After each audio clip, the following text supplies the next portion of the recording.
Amazon is giving away magic wands. Netflix is bigger than cable. And does Facebook really care? Or are they just pretending to? All that and a whole lot more coming up on Tech News Today. This is Twit. Bandwidth for Tech News Today is provided by CashFly at CACHEFLY.com.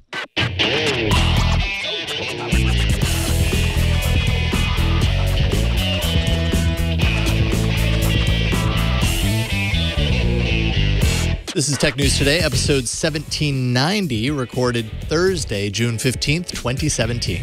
This episode of Tech News Today is brought to you by Blue Apron, the #1 fresh ingredient and recipe delivery service in the country.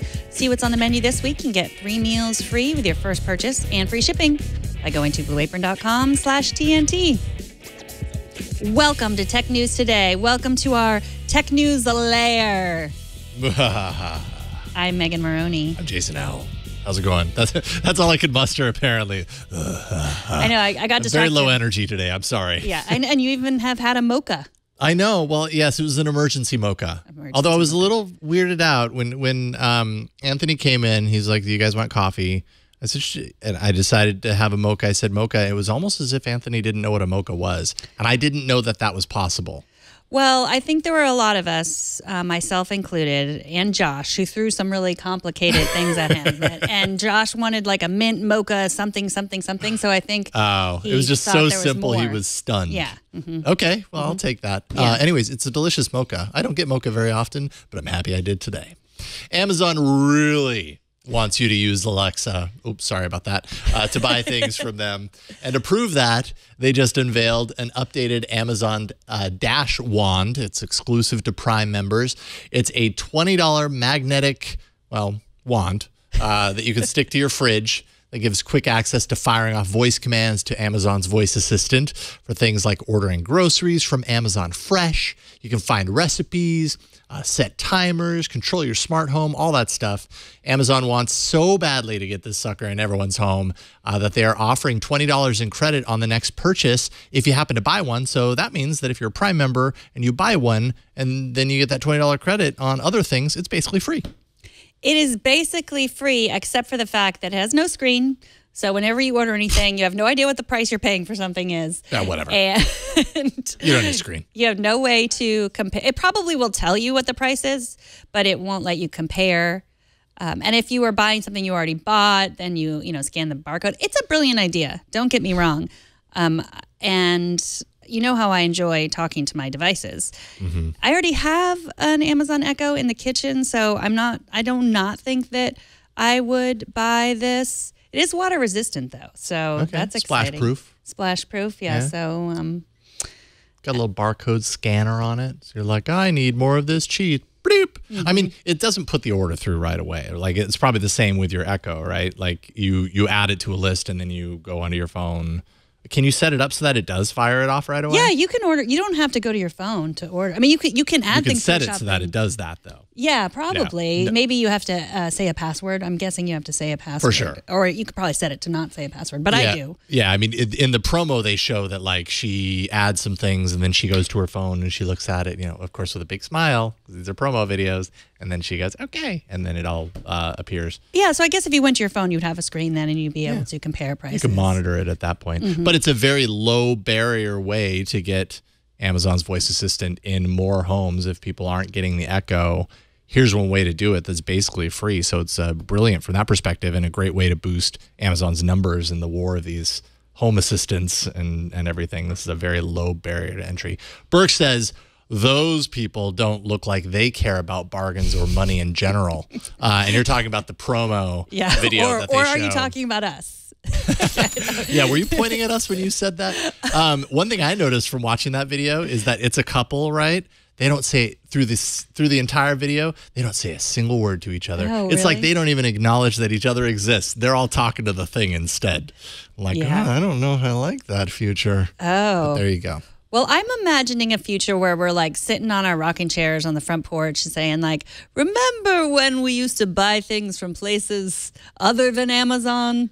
And then you pick up your wand and you say, Amazon, remember when we used to buy things, and it reminds you about it later. Exactly. It probably does, yeah. But I mean, I do think at some point we're just going to be buying everything This way? from Amazon. Yeah. I bought some dining room chairs from Amazon recently. I everything under the sun, you know, just because it's easy. Yeah. Well, I mean, and this is yes, a play around getting their voice assistant in more places. It's also a play in getting more people to try Amazon Fresh, because you actually went to the page. You get 90 days of free Amazon Fresh, which is normally $14.99 per month. So you get that. So it was basically 3 months to test it out. And that gets you used to, you know, if you try it a couple of times, use that $20 credit, whatever, on some groceries, gets you used to the idea of ordering your groceries from Amazon. And they'll, you know, that'll probably goose their numbers as well. Probably. And it says you can do some skills too. I don't know if you'd be able to. Do you think you'll be able to listen to the flash briefing? I don't think so. Actually, I think that's one thing that they point out specifically, is that it does not support music playback. So you can't do that through the device itself, but it supports most of the skills, if not all the skills. If you have an external speaker, I'm sure you could fire it off and it would play through something else, but it's not like a little miniature Echo, you know what I mean, in a wand. So it doesn't support music playback, but That's what it said on the site. Voice, does it support voice? Or is there a speaker inside of it? I don't believe that there is. Oh, okay. I couldn't find that for sure, but they specifically listed on the product page doesn't support music playback. But then they also said supports however many tens of thousands of Amazon skills that they have. Yeah. So I'm a little confused on that. I have a feeling what that means is you can't actually use it like you would an Echo, where you could play things through it. I mean, it's tiny. Probably wouldn't want to anyways. But you can fire off that command, I'm guessing, and it would route to like an Echo if you had one in the kitchen. Well, which means you wouldn't need this anyways. Even though I don't need this, I think I'm going to order it anyway. For you. Free. Not for me, but for you people, just because, you know, that I owe it to you to test these sorts of things. It's true, you do. You owe them a lot, Megan. Speaking of Amazon, the company is reportedly interested in buying Slack, the business communications company that is popular with startups. Bloomberg reports that if Amazon acquires Slack, it would be the former online bookseller's biggest acquisition yet. And that is saying something, because Amazon has formerly gobbled up Twitch, Goodreads, and Audible, one of Twit's sponsors. Sources say that Microsoft and Google are also trying to buy Slack now that they have created their own Slack clones with Microsoft Teams and Hangouts Meet and Google Hangouts Chat, which I have no idea what the difference between the two of those are. But Google has apparently created 5 or 6 of these different That's how Slack Google competitors. Rolls. That's how Google rolls. But yeah, I mean, I think Bloomberg puts the price at $9 billion. That's what they think that Slack might be purchased for.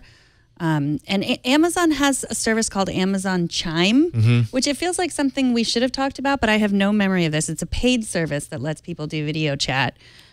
Yeah, there's also a little bit of text chat in there, but I think it's more geared towards kind of like video chat, teleconferencing, that sort of stuff. Yeah, I mean, Amazon is starting to kind of get into this messaging thing, like, you know, the Echo integration that they did like a month back. Chime, of course. Chime doesn't have any third-party integrations, so that's something that a lot of these services are bringing with them, especially Slack. Slack is really good in that department, has tons of integrations with all sorts of third-party apps and everything. And not to mention really, really good penetration in the enterprise market. You know, Slack is it's used by a lot of people, so there's inherent value there.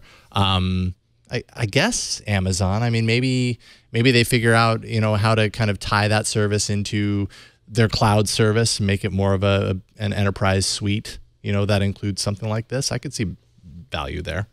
But Stuart Butterfield, who's the CEO and founder of Slack, has said several times he's going to remain independent.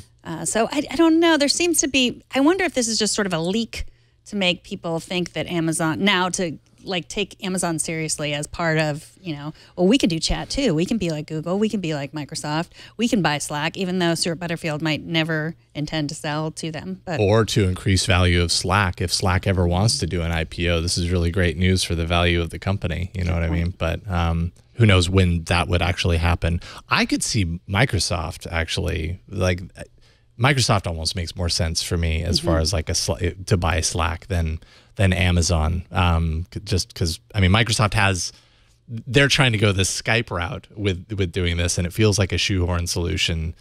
Slack as a service, I could see fitting into their portfolio a little bit better. Yeah, and I think they try to before. I don't know. I mean, anyone who's like really in the Microsoft ecosystem and has used Microsoft Teams really likes it.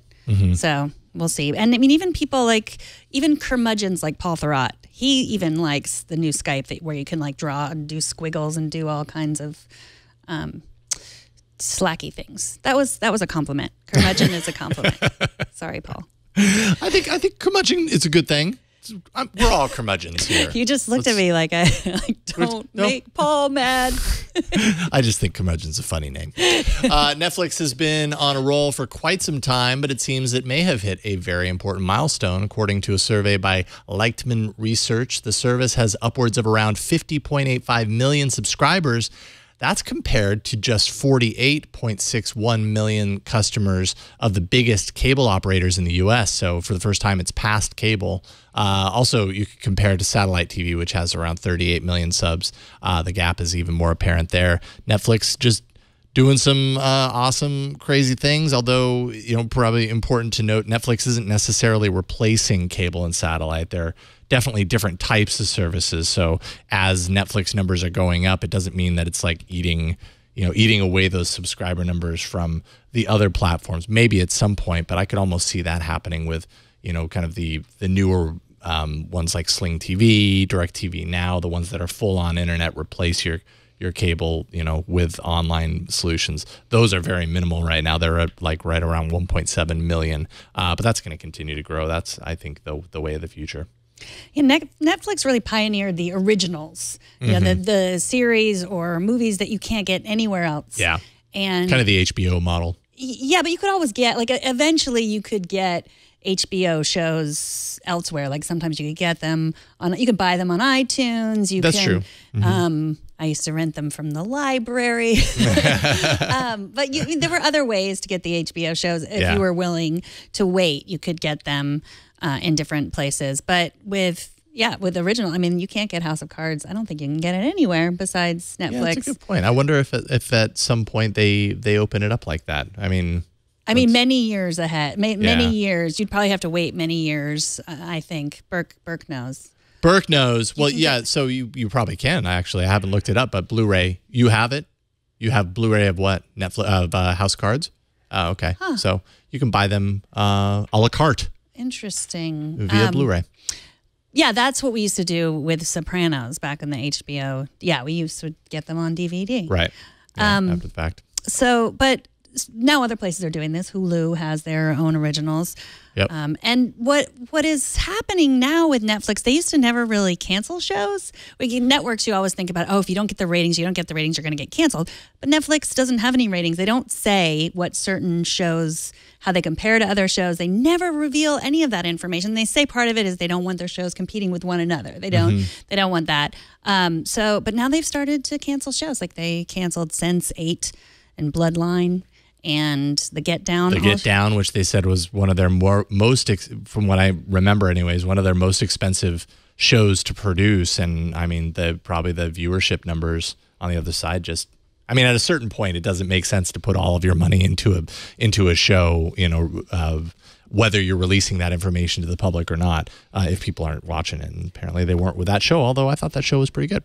But for Netflix, it really doesn't matter as much as it matters with the network shows. Because with network shows, they have commercials that you have to watch that are tied to the show. Yeah. With Netflix, it's like either you subscribe or you don't, and we don't really care if you're watching Bloodline or Incredible Kimmy Schmidt or whatever it is. We're getting so now they're beginning. I think they're probably doing that for stockholders, just saying like, hey, we're not going to just spend money on a show. Yeah, exactly. I mean, at a certain point, if you're putting a ton of money into something and nobody's watching it, like that's a pretty big clue. We might as well not put a ton of money in that anymore. Yeah. And they know what everyone's watching, and I'm guessing they know what people are paying to subscribe to and what they're not paying to subscribe to. Oh, yeah, they follow that closely.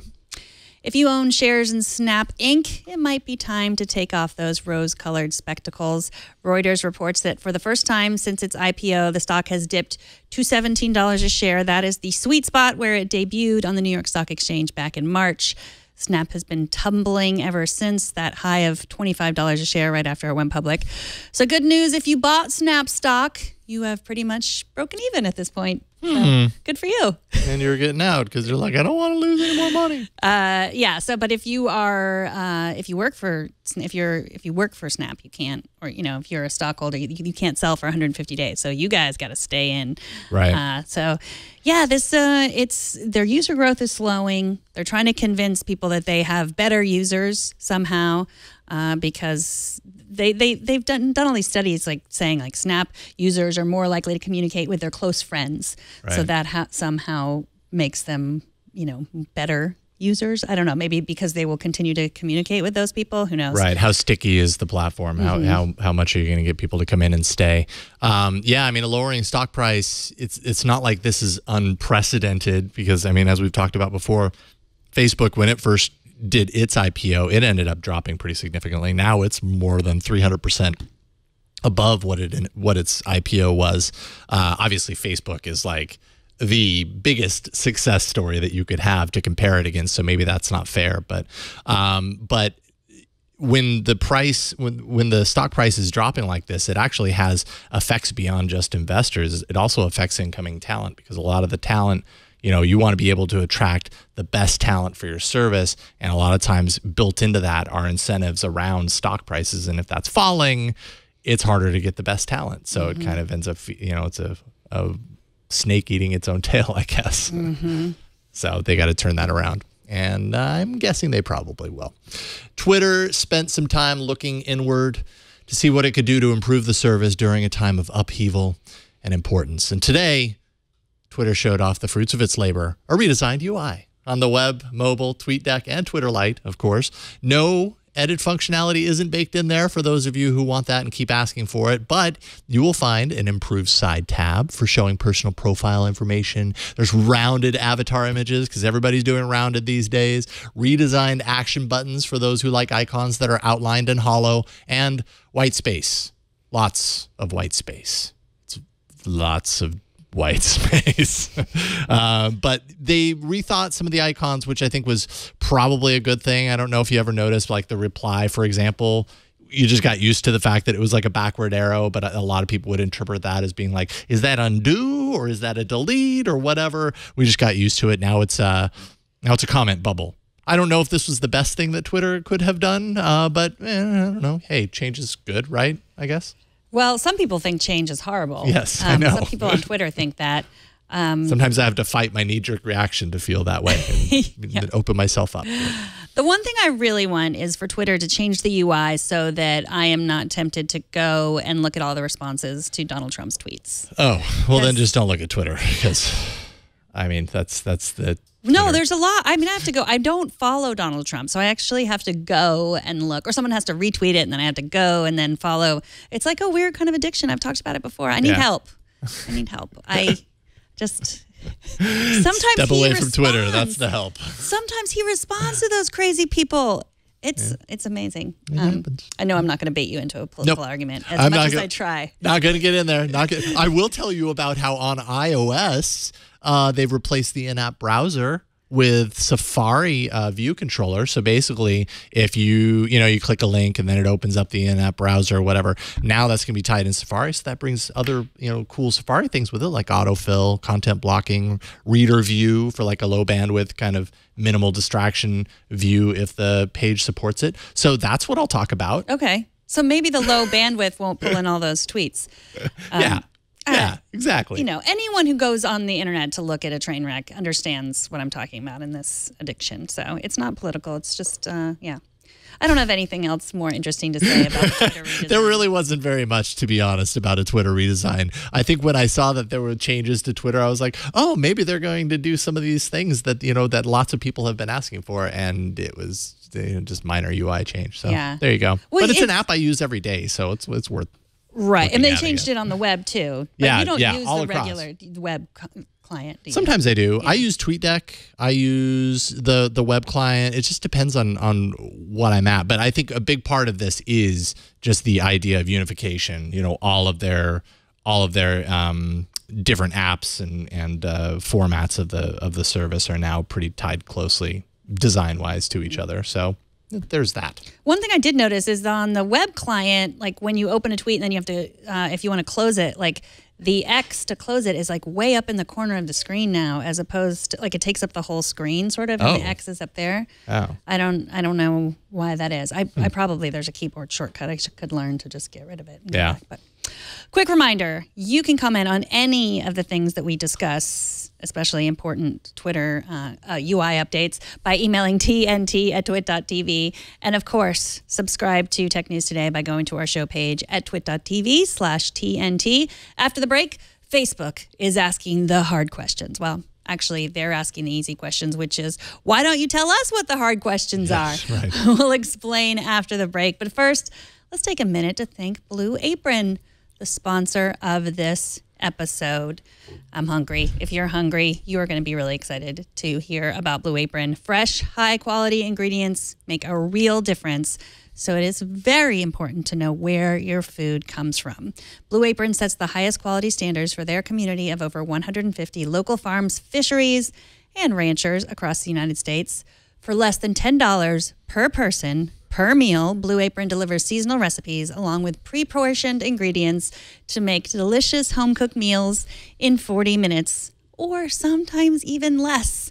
And they ship the exact amount of each ingredient required for a recipe, so they reduce food waste. You're not throwing away the rest of that lettuce you didn't eat, or all of those peaches that you bought in a big bag and you didn't eat all the peaches. You're not going to be throwing them away because it's exactly what you need. Their freshness guarantee promises that every ingredient in your delivery arrives ready to cook, or they'll make it right. Blue Apron's mission is to make incredible home cooking accessible to everyone. They deliver to 99% of the continental U.S. There's no weekly commitment, so you only get deliveries when you want them. You can go on the site, you can adjust. You don't want a delivery next week, you don't have to have a delivery next week. Customize your recipes every week based on your dietary preferences. You don't want to eat meat next week? Don't eat meat next week. Choose one of their vegetarian options. Choose from a variety of new recipes every week. Or you can let Blue Apron's culinary team surprise you. It's not a chore you don't have to go and pick your meals. They could just surprise you with upcoming meals like warm smoked trout and asparagus salad with fingerling potatoes and garlic croutons, spiced zucchini enchiladas with creamy lime and tomato rice, elote-style vegetable tostadas with summer squash, poblano peppers, and cilantro rice, peach honey glazed chicken, mashed sweet potatoes, collard greens, and Thai basil. Check out this week's menu and get your first 3 meals free with your first purchase and free shipping by going to blueapron.com/TNT. You'll love how good it feels and tastes to create incredible home-cooked meals with Blue Apron. Don't wait. Go to blueapron.com/TNT. Blue Apron, a better way to cook. Today, Facebook posted a list of 7 difficult questions the social network wrestles with and how it deals with them. Joining us to give us some context to the Facebook announcement is Josh Constine from TechCrunch. Welcome back to the show, Josh. Yeah, thanks for having me. So what did you think of the questions that Facebook started out with?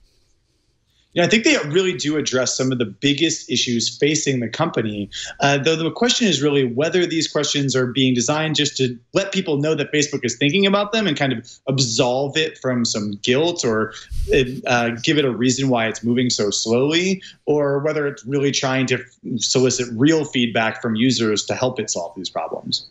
That was my first, I can be kind of cynical, although I'm trying not to be, but that was my first thought about this. It's just sort of corporate responsibility, kind of look at this. We're going to write, 7 paragraphs, only one of which most of you will read about these topics. But I mean, they are really interesting questions. And Elliot Schrage, he's the vice president for public policy. He posted this and he said, these are the questions that Facebook debates every day. Do you think there was something about right now that made them decide to ask public feedback about these questions?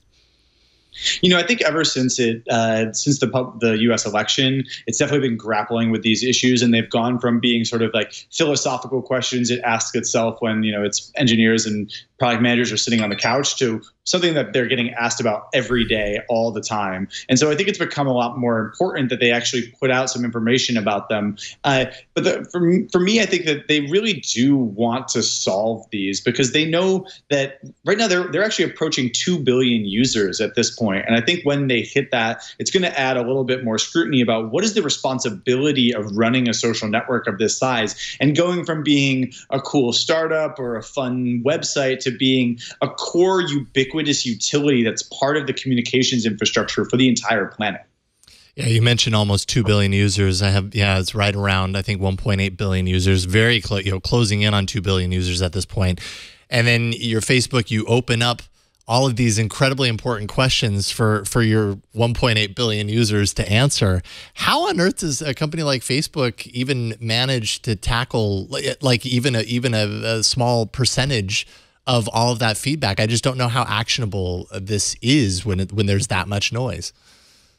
Totally. And I think that's one of the reasons why they're not soliciting feedback on Facebook itself. What they did was they provided an email address where if you have questions that you think it should be asking as part of this set of hard questions, or you have feedback on solutions, you can email it with your input. But they didn't want to do this on Facebook because otherwise having such a low barrier would probably lead to a lot of really low quality submissions. Yeah. But it's funny that you say that. It's really about that scalability. And that's the same thing that they're trying to address here, because they know that they can't just have human moderators looking at all of these problems whenever there's like content reported. So today, Facebook put out a big post about terrorism and how it counters terrorism. And most of it focused actually on artificial intelligence and the ways that it's using AI to combat this so that it doesn't have to rely entirely on its own staff. And that includes in doing image matching. So if they take down a piece of terrorist propaganda and somebody else re-uploads the exact same thing, it'll get blocked because it's sort of been fingerprinted. And they're sharing those fingerprints across other companies like Twitter and Microsoft and YouTube. Meanwhile, they're using natural language processing and language understanding to be able to say, hey, this is what it looks like when somebody's advocating for terrorism. And they're able to then train their AI to go out and hunt down that kind of text. But I think it really comes back to this big issue that at 2 billion users, any solution that Facebook puts forward to make its site better or provide a better experience to users has to be extraordinarily scalable without much human input. Otherwise, it's just too costly for Facebook to provide. Yeah, that question of terrorism or using AI to judge people's Facebook posts versus their behavior, I think is a really difficult one. I mean, the man who shot at the congressmen who were playing baseball, he's reportedly had these long, scribes on Facebook, just, spent a ton of time on there just writing a lot of stuff. And only once did he say something about, we've got to take this into our own hands or something like that. I'm sorry, I don't have the exact quote. But, I mean, he's not the only one writing really long things on politics on Facebook, like the woman who lives down the street, my uncle, everybody's. So, how do they even begin to decide, who's the person that is going to then go and shoot congresspeople at a baseball game? And is it even their responsibility to try to figure that out? Personally, I think it is a responsibility of them to figure this out. They want to be this open technology platform rather than this editorialized media company. But the fact is that if they want to have a set of core values that they abide by, if they want to be able to be family friendly, if they want to be able to court advertisers, they're going to have to draw the line somewhere and make these judgment calls. But really, I was hoping that this series of blog posts, these hard questions, was going to be examining more of the philosophical questions behind this. Like, where do you draw the line between saying, hey, this is someone just voicing a really contrarian opinion or being a bit of a rabble-rouser, and this is actually dangerous, and this person may incite violence or actually take violence into their own hands? And where does Facebook figure out how to draw the line on that? And I was hoping that it was going to bring up those issues and ask for input on it. But instead, the first post on terrorism was really just a list of methods of how Facebook does it. And they actually didn't even include that feedback email address until I pinged them on Facebook and commented on Elliot Schrage, their director of public policy, asking, hey, why isn't even this feedback email address on your post? It's supposed to be soliciting feedback, and they actually eventually added it, and they're going to add it in all the future blog posts. But it made me really wonder, is this just Facebook trying to put a good spin on all of these problems and say, look at all the ways that we're tackling it, look at all the ways that we've thought about it? Or is it really trying to get move the needle forward and say, this is what we can do better, or where are we failing, and what can our users do to help? Yeah, that's been kind of primarily one of my questions as well. I feel like for the longest time, especially kind of late last year, we got kind of used to the Facebook word being, don't worry, we know what we're doing. It's okay. You know, you guys are blowing this way out of the water. We've got it under control. Now we've kind of seen them edging more into this direction of admitting that, wow, there's 1.8 billion users. This is like uncharted territory. What is the actual effect of this many people on a single service? How much power do we actually wield over those people and influence over them and thought and all that kind of stuff? Is this basically a sign of Facebook kind of, I don't know, showing a little weakness of sorts in the fact that they actually don't have a great understanding of the power that they wield with those numbers?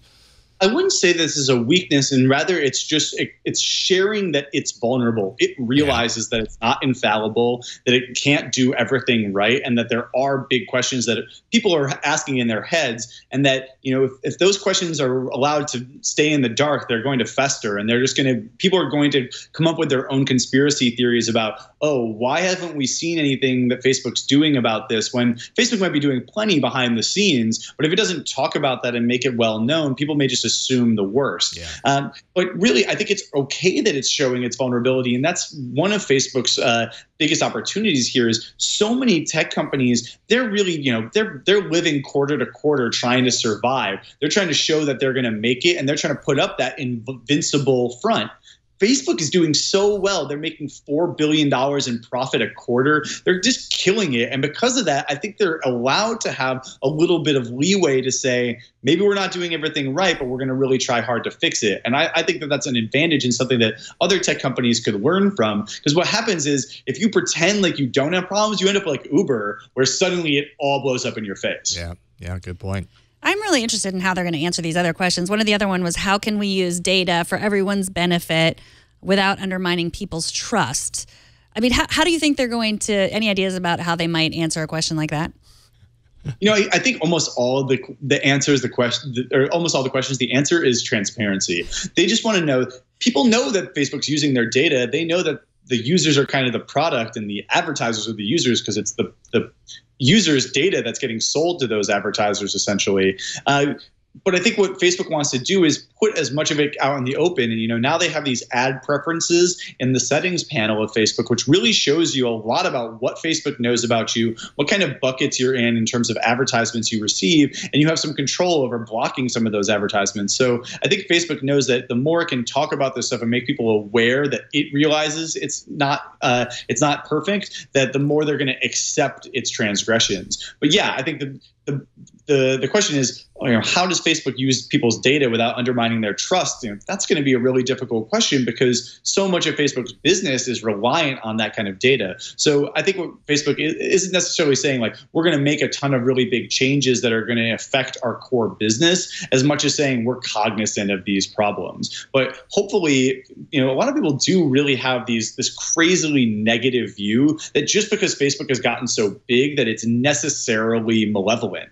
And I think Mark Zuckerberg, you know, giving $45 billion of his own money towards this philanthropy vehicle that he's set up, and, you know, with his 6,000 word community letter, and the fact that he talked about things sort of going against Trump's rhetoric, talking about how we need to build bridges instead of walls. Like, I think the company itself actually does have a pretty good heart. And, you know, I've been covering the company for 6 years. I've written 2,000 plus blog posts about the company, interviewed hundreds of their employees. A lot of them really do seem to have the user's best interest at heart. But the question is, can they put those users first, even when it means hurting their business? And so hopefully, if Facebook's targeting and advertising policies are what's jeopardizing user trust, they can figure out how to get in there and make people trust it without necessarily cratering their company.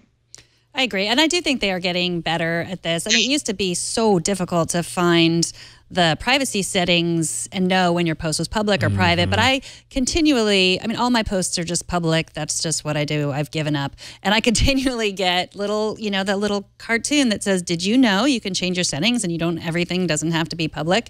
And so, you know, that's nice. It's very user friendly and, you know, good for people who want more privacy. So I agree with you. I think that they are trying to change. That's really sort of the kicker on a lot of these questions is that while they seem really user positive, things like, oh, how are we going to use people's data while not burning their trust? In the end, that's really positive for Facebook because people post when they feel confident about their privacy. When they know exactly who that post is going to, they're more willing to share more sensitive and personal content that often makes the most engaging stuff on Facebook. And so Facebook has to actually win that trust for its business to survive. So while you might think that this is sort of a balance between, oh, is this good for users or good for Facebook? A lot of times the things that are good for people end up being good for Facebook if it waits long enough. Mm-hmm. Well, Josh, thank you so much for joining us. Josh Constine is editor-at-large on TechCrunch, and he is Josh Constine on Twitter. Thanks so much for coming on. Thank you, Josh. Thank you. Always appreciate it. All right, feedback time. Chris McFarland wrote in to TNT at twit.tv to say, I was catching up on TNT over the weekend and had episode 1785, that's iMac Pizza Cutter, playing on my Apple TV when you were discussing the Yahoo story. And my 8-year-old daughter, who is quite technically savvy, is taking classes at the Apple Store for robot programming and has a Curry robot on her wish list. Nice. Looked up from her Kindle Fire and asked, who's Yahoo? I stopped what I was doing, asked her to repeat what she said, and she asked, what's a Yahoo? I didn't need a reminder that some of the biggest names of the internet revolution were already only the stuff for the history books, but even Yahoo, the company that was synonymous with search, is already one of those names our children will grow up without. So very true. You should ask her if she knows what oath is or what an altaba is, because that's the way of the future right there. TNT's fan of the day is Alvin on Twitter, who sent us this picture of Nate and I on his big screen mounted on the wall. Oh, not Nate. Not you. Yeah, sorry. You wrote that. I wrote the thing. Oops. I've become you now. Is that you? Is that you being me? Actually, no. Nate. You know what? I'm confused from the other day when our heads were swapped. Right, thanks to yes, Brian's magic. And now you know who writes the whole script. Nate and Jason on his big screen mounted on the wall. Alvin catches the show all the way from Kenya. There's Nate and I. Now, thank you. That works. And Nate and me. And we appreciate that you watch all the way from Kenya. And we appreciate all of you who watch from wherever you watch. And we want to know where you watch. You don't have to give us any private information. Just record a video or take a picture of yourself or your setup.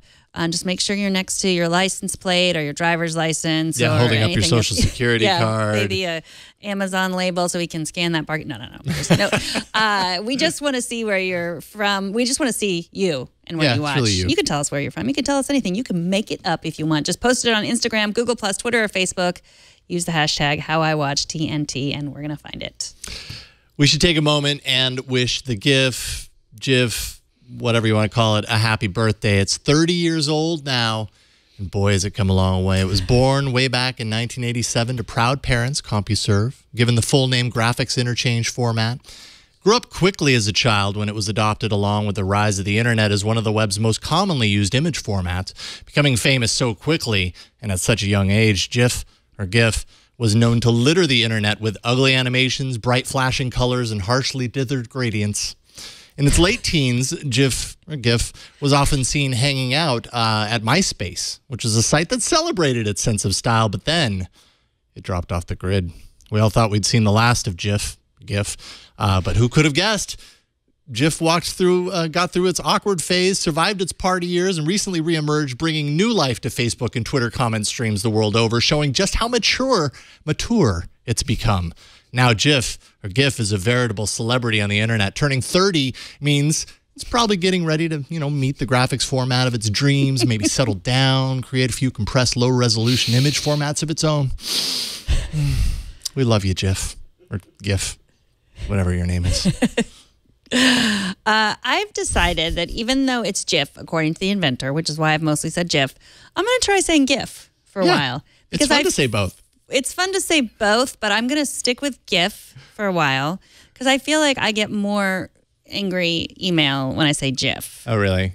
Because they're all like, I'm going to see how I feel with GIF. Yeah, I just say both. I'm going to do it, yeah. I make everyone happy and angry at the same time. Right. Well, I'm tired of that. I want to say GIF. I'm going to own GIF.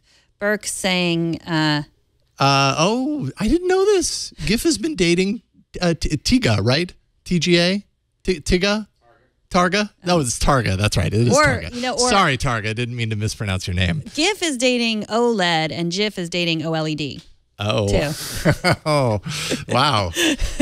GIF gets around. GIF does get around. TNT records live every Monday through Friday, 4 p.m. Pacific, 7 p.m. Eastern, 2300 UTC at twit.tv/live. You can be part of the show by emailing us, tnt@twit.tv. Leave us a short voicemail, 260-TNT-SHOW, and find us on Twitter at TechNewsTodayTV. And you can share your thoughts on the stories that we discuss in the TNT subreddit, or share your stories on the TNT subreddit. That's technewstoday.reddit.com. And subscribe to the show, please. Even if you watch live, even if you watch on YouTube, subscribe on YouTube, subscribe wherever you get podcasts, twit.tv/TNT. You can find all the ways.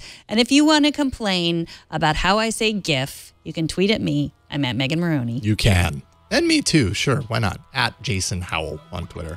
Thanks to Brian, our technical director for the day, and putting Megan in that picture. I really appreciate the save there, Brian.